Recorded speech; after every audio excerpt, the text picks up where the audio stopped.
Prince Harry from the black car onto the cobblestones outside St. Paul's Cathedral. There was a distinct buzz among the crowd. Some cheered, others murmured.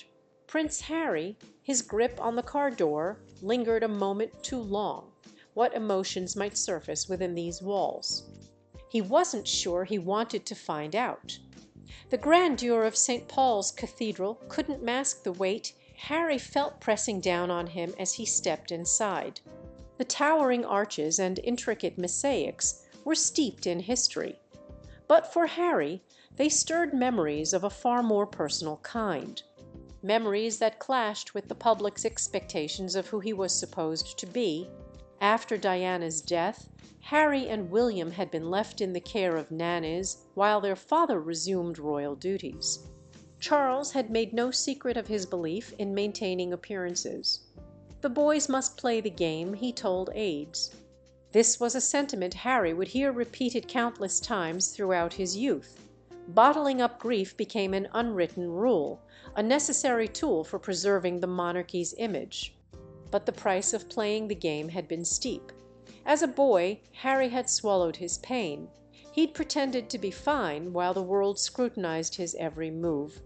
Beneath the surface, the scars deepened. The absence of his mother's warmth and the emotional distance of his father left Harry feeling adrift, even within the gilded walls of palaces. In his teens and early 20s, the cracks began to show. Alcohol became an easy escape. It numbed emotions he couldn't afford to feel.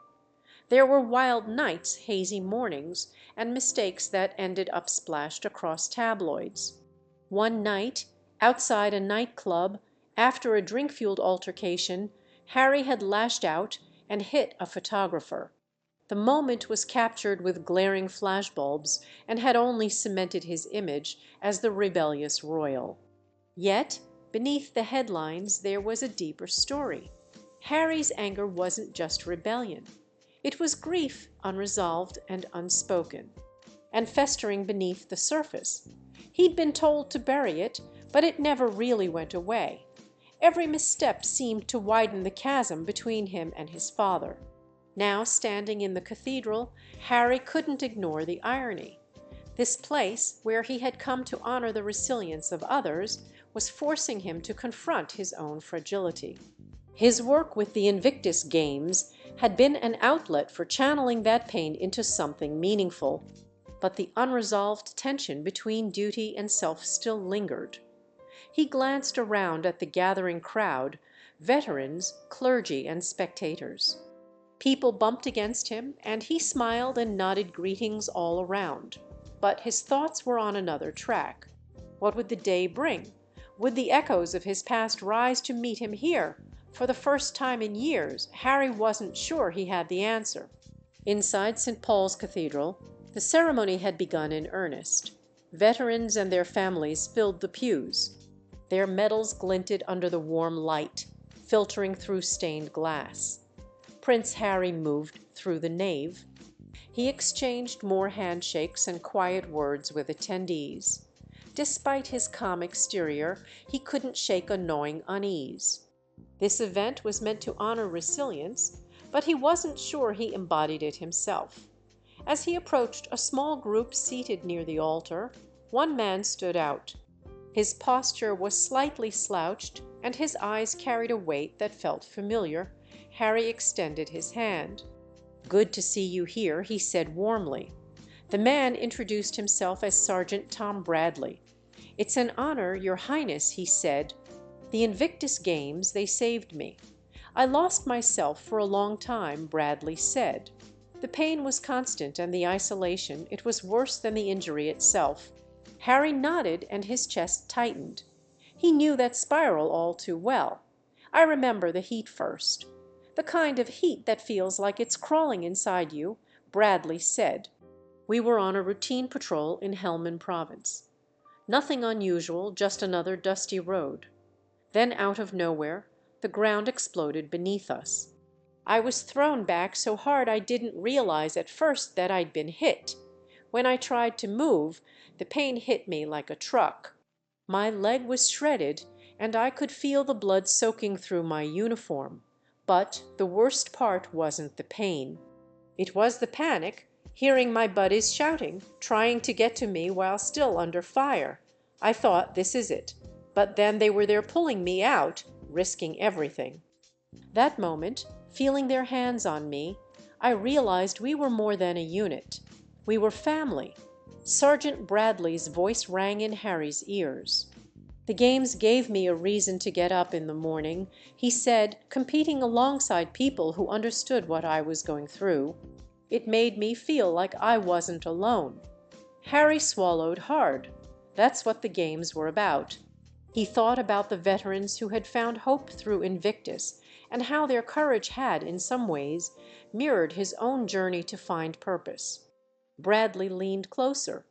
"The thing is, Your Highness, I was terrified to show people what I was going through. I thought it made me weak, but being here today—" His voice faltered. "It feels like a victory just to stand in this cathedral." Harry nodded. He was deeply moved. The vulnerability and courage it took to admit one's struggles reminded Harry of his own tightly guarded pain.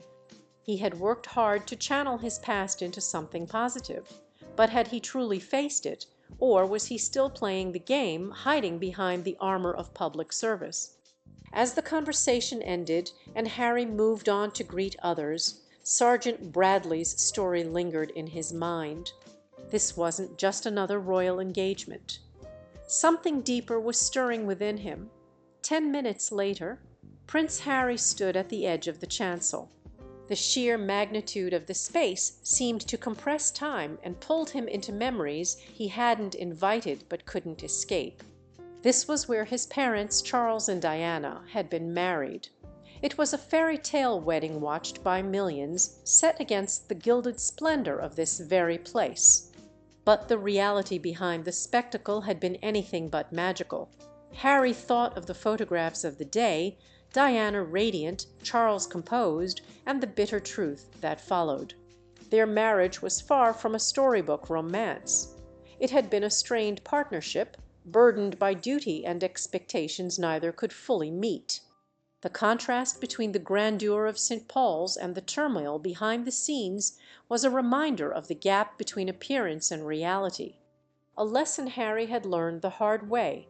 For Harry, the cathedral was a symbol of the emotional chasm that had shaped his life. After Diana's death, the distance between him and Charles had grown even more pronounced. His father's stoicism had often come across as coldness. The memory of being left with nannies while Charles resumed his royal duties still stung. It was a silent message that duty always came first. The cathedral held the ghosts of unresolved grief, a grief he'd been told to bury, to hide from public view. He couldn't help but wonder, had Diana felt that same pressure when she walked down this aisle? Harry's reverie was interrupted by the quiet approach of the Dean of St. Paul's. The man's soft-spoken demeanor matched the solemnity of the space. "Your Royal Highness," the dean said, "I thought you might like to know something about your mother's connection to this place." Curiosity flickered in Harry's eyes. It was early one morning before the doors opened to the public. The dean said she didn't want an entourage, just a quiet moment to herself. She sat near the back staring at the dome. When I approached her, she said she'd come to pray. She spoke about seeking peace in the chaos of her life. The words hit Harry like a physical blow. He could almost picture her, sitting silently in the shadow of the dome, a young woman grappling with the immense weight of her role and the isolation it brought. It was a side of Diana he had always admired, her ability to find strength and vulnerability, to reach for compassion even when her own world felt unsteady. She said this place made her feel small in the best way. The dean added a reminder that even amidst the grandeur, there's something larger than us, something grounding.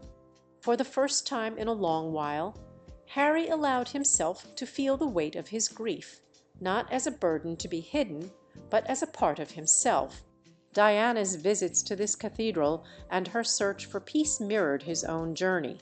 She had sought solace in the quiet, just as he had tried to find meaning in the chaos of his life through the Invictus Games. Her compassion and ability to connect with people on a human level had shaped so much of who he was and what he hoped to achieve. But there was still a distance between honoring her memory and fully confronting the unresolved emotions tied to her loss. As he stared at the dome above, Harry felt a pull, a sense that this place, with all its history and personal significance, was leading him towards something more profound. He glanced toward the crypt below where the memorials to fallen soldiers lay. His heart quickened as an idea began to form. There was something he needed to do, a gesture that would bridge the gap between his mother's legacy and his own path. He didn't fully understand it yet, but the pull was undeniable. As the formalities inside St. Paul's concluded, the congregation began to disperse. Prince Harry, however, lingered near the edge of the nave. Then he quietly excused himself from his security detail, and he descended into the crypt below. The air grew cooler, and the atmosphere became more solemn. The crypt was a stark contrast to the grandeur above. Its muted stone walls and dim lighting exuded a reverence reserved for those honored within its chambers. Harry carried a small wreath in his hands. Its simple arrangement of white leaves and green laurel leaves was a nod to both remembrance and hope. Attached to the wreath was a handwritten note. Harry approached a memorial dedicated to Britain's fallen soldiers. He knelt before the stone and placed the wreath at its base. For a moment he remained still with his head bowed. The note on the wreath bore his signature, but it wasn't intended for the public eye. Its contents were deeply personal, an acknowledgment of the dual legacies that had shaped his life. The first part read, "To the brave souls who sacrifice for others, and to my mother whose compassion continues to guide me in every step I take. You showed me the power of service and love even in the darkest times."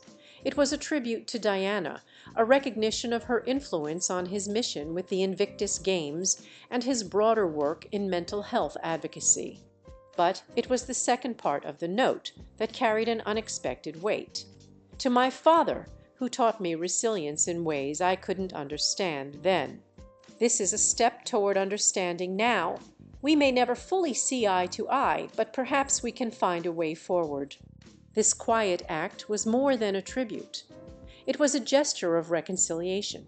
Unbeknownst to Harry, a small group of veterans and clergy had quietly followed him into the crypt. As they watched him rise from his kneeling position, the gravity of his gesture began to sink in. It wasn't the grandeur of a royal announcement, or the spectacle of a public statement. It was the simplicity of a man seeking connection with the past and with those still present in his life. Harry turned to leave the crypt. Above the crowd's conversations were shifting from polite exchanges to something more profound. Word of Harry's private gesture was beginning to spread among attendees. Veterans spoke in hushed tones about the courage it took. As Harry stepped into the light of the cathedral steps, his actions were no longer seen as a royal obligation, but as a deeply human act. Today had been not about the grandeur of his presence, it had been about the authenticity of his heart. Do you also admire the ease with which Prince Harry shows deep compassion? Share your thoughts with us in the comments. We'd love to hear. For now, we're out of here. Catch you in the next video.